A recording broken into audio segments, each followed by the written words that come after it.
Dr. Westphal is going to speak on pharmaceutical approaches to treating the aging.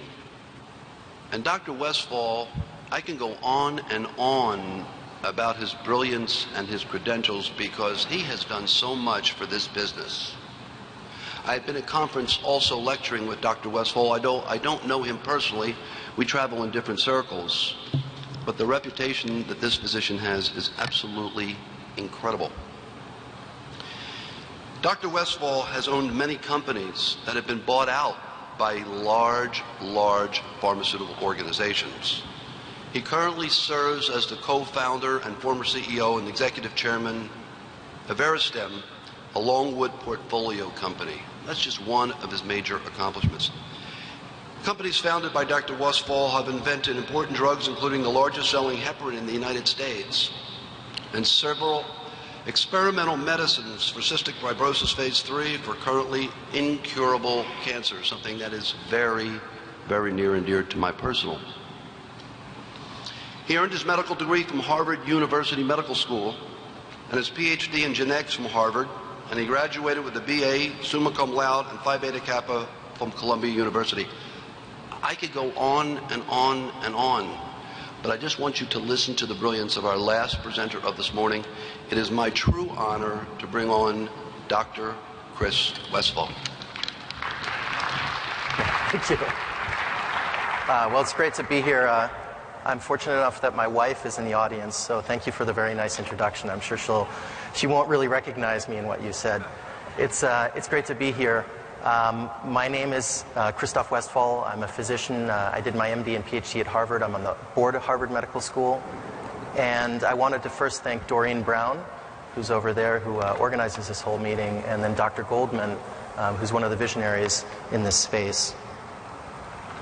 I wanted to take you today through the story of Sirtris Pharmaceuticals, which we sold a couple of years ago to GlaxoSmithKline, and it's focused on diseases of aging by targeting the aging genes. And so I'll kind of take you through the story a little bit. I'll show you a video clip from 60 Minutes. I don't know, some of you might have seen that a couple of years ago when Morley Safer talked about aging, talked about Sirtris and our approach to treating diseases of aging. I started Sirtris about 9 years ago, ran it for 6 years. As CEO, we took it public, and then now that work is continuing at GlaxoSmithKline. I'm not at Sirtris anymore, but I'm still very close to the science and follow aging research very closely. So I want to tell you exactly what I'm going to tell you. There's 3 parts to my talk. First, I wanted to review the science related to aging. I think many of you will be aware that there's a set of genes that control the aging process, and that there are several companies, not only Sirtris and Glaxo, but there are a number of pharmaceutical companies trying to target those genes with small molecule drugs, and they're looking to get those drugs approved for diseases of aging. So I'll kind of take you through the science story first. Then I'll show you the video clip from 60 Minutes. That's about 8 minutes long. And then I want to tell you a little bit about the details of how you build a biotech focused on treating diseases of aging. There's really 3 parts to that. There's a big idea, which we had in this case. There's a great group of people, which we were able to collect. And then finally, and I know almost everyone in this room is a physician or sees patients, the key challenge in my world is to try and find how to get these drugs approved by the FDA. And that means looking at which indications might be the quickest way to reach the market.